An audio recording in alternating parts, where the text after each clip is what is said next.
తెలంగాణ. ఇవాళ నిజామాబాద్లో పసుపు రైతులు ఉద్యమిస్తున్నటువంటి తీరుని మనం గమనించడం జరిగింది. మొన్న మిర్చి రైతులు అదే తీరుగా ఉద్యమించిండ్రు. కానీ మాటలు చెప్పినటువంటి కేంద్ర రాష్ట్ర ప్రభుత్వాలు ఇద్దరు కూడా మరి రైతులకు ఆదుకోవడానికి ముందుకు రావడం లేదు.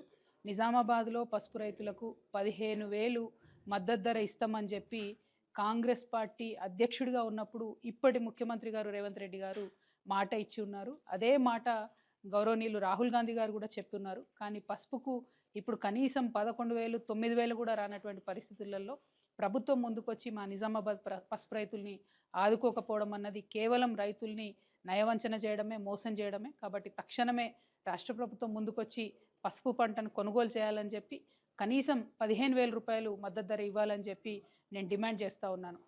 అదేవిధంగా పసుపు బోర్డు తీసుకొచ్చామని చెప్తున్నటువంటి భారతీయ జనతా పార్టీ మా ఎంపీ అరవింద్ గారు కూడా మరి ఈ సందర్భంలో కనీసం రైతులను పరామర్శించేటటువంటి పరిస్థితి కూడా కనబడడం లేదు.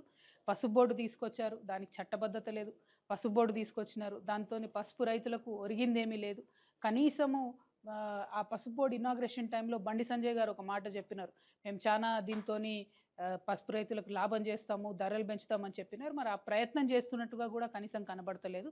సో ఇవాళ కేంద్ర ప్రభుత్వం కూడా ముందుకు రావాలని చెప్పి రైతులను ఆదుకోవాలి, పసుపు రైతులను అని చెప్పి నేను డిమాండ్ చేస్తూ ఉన్నాను. Thank you. జై తెలంగాణ.